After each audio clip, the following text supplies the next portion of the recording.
आज एक बार फिर सोशल मीडिया के जमाने में जंग शुरू हो गई है। शिल्पकार कौन है? कुम्हार का वास्तविक ठिकाना कहाँ था? यह बात पूरी तरह से जान लेने के लिए हम उस भूभाग के बारे में जानने की कोशिश करेंगे। क्या जब आर्य आए तो उनका वास्तविक ठिकाना क्या था?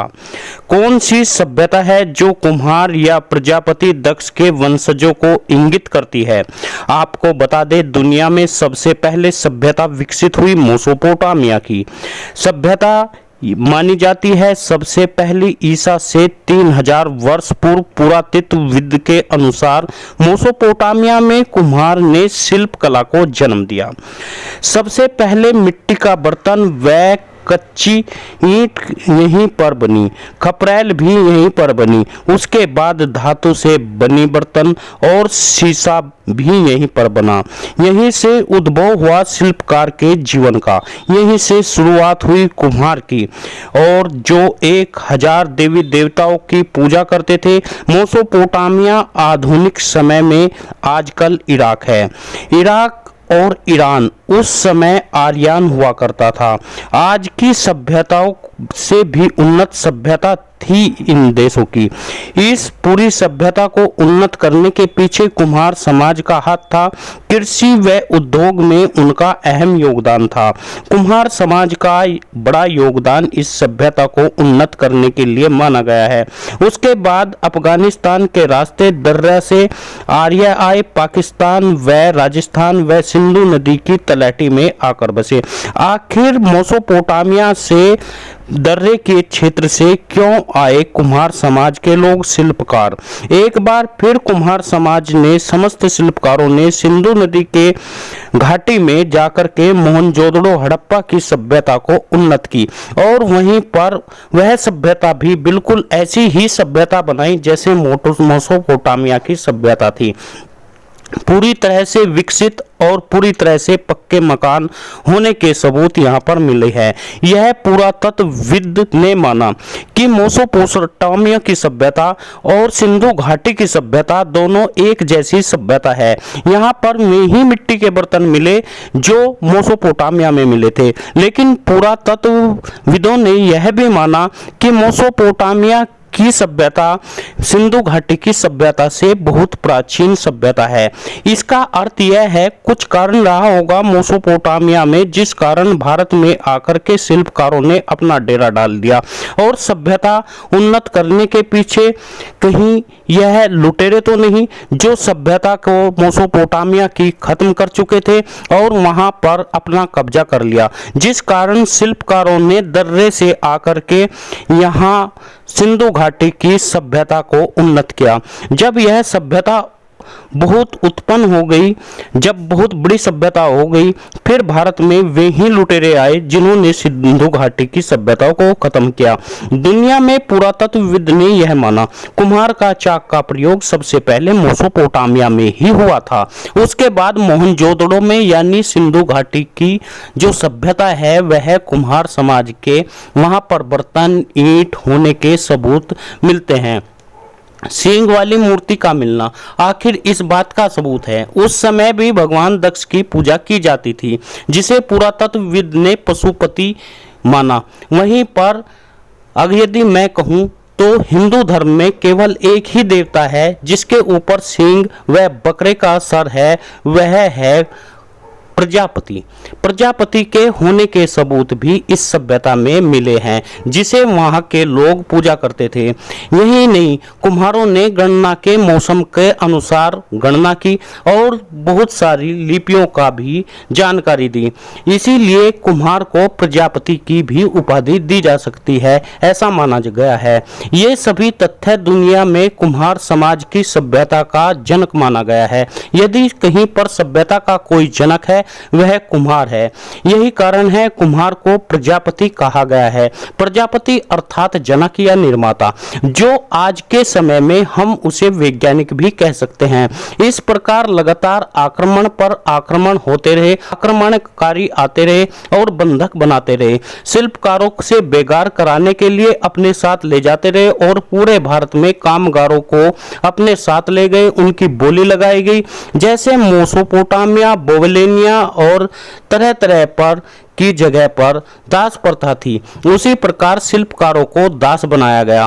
कहीं पर दहेज में और कहीं पर गुलामों की तरह परोसे गए समस्त शिल्पकार। गांव से बाहर तालाब के किनारे झुग्गी बनाकर इन्हें जगह दी गई। जो पूरे गांव की सेवा करता था, उनके बर्तन बनाता था या लोहार बनाता था लोहे से बर्तन, और इसी प्रकार शिल्पकारों को बसाया गया और वंशानुगत उनकी जाति एक आधार बना दी। जो पहले शिल्पकार हुआ करते थे, जो पहले जनक हुआ करते थे, जिन्होंने इस सभ्यता को नया आयाम दिया, वे बाद में गुलामी की ओर जाते चले गए।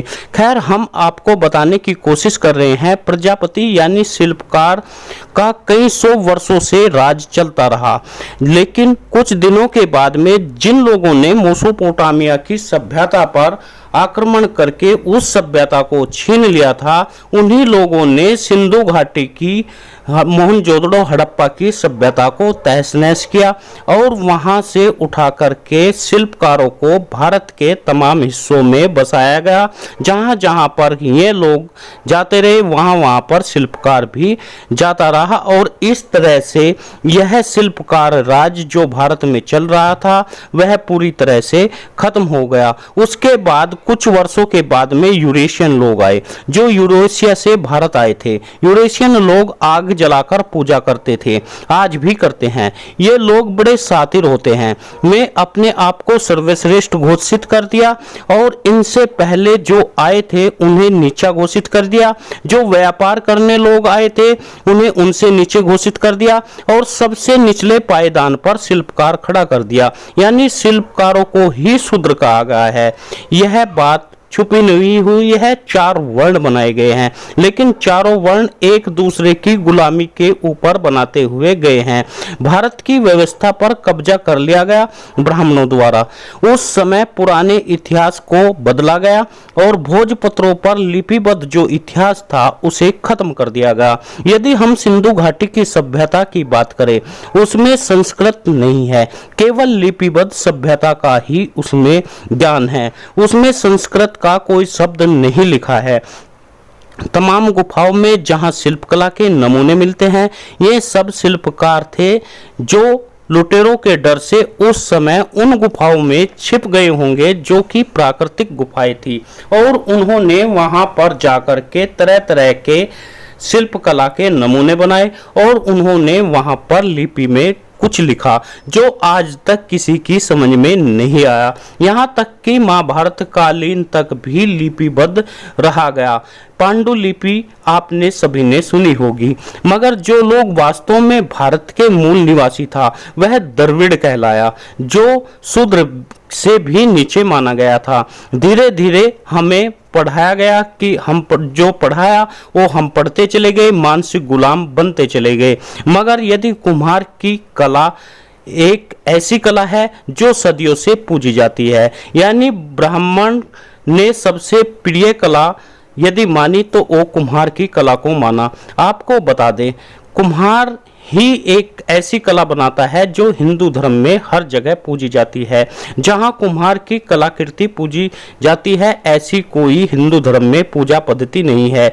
जीवन से लेकर अंतिम संस्कार तक मिट्टी के बर्तन व मिठाई को ही पूजनीय माना गया है। रुपए, धन, अनाज का पूजन नहीं होता, मगर कुम्हार के बर्तन की पूजा जरूर होती है, चाहे दीपक जलाने के काम में हो, चाहे कलश बनाने के काम में हो, वह सब कुम्हार बनाता है। आज मैं आपको संसार के लोगों से तमाम बातें ये पूछता हूँ, ऐसा कौन सा धर्म है जिसकी पूजा पद्धति में कुम्हार के निर्माण का प्रयोग नहीं होता? मुस्लिम चिराग दरगाह पर जलाता है। नमाज के वक्त ओजू करते समय सबसे पहले मिट्टी के बर्तन में ही पानी लेकर के ओजू किया होगा। वहीं पर ईसाई धर्म में ईसा मसीह की मूर्ति मिट्टी की बनी है। मोमबत्ती से पहले में भी चिराग या दीपक का प्रयोग करते थे। जैन धर्म से लेकर के सिख धर्म तक इसमें मिट्टी का बर्तन ही प्रयोग सर्वप्रथम हुआ है।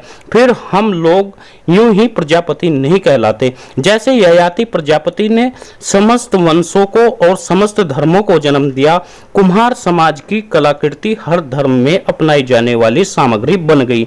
इसलिए दोस्तों हम प्रजापति कहलाते हैं।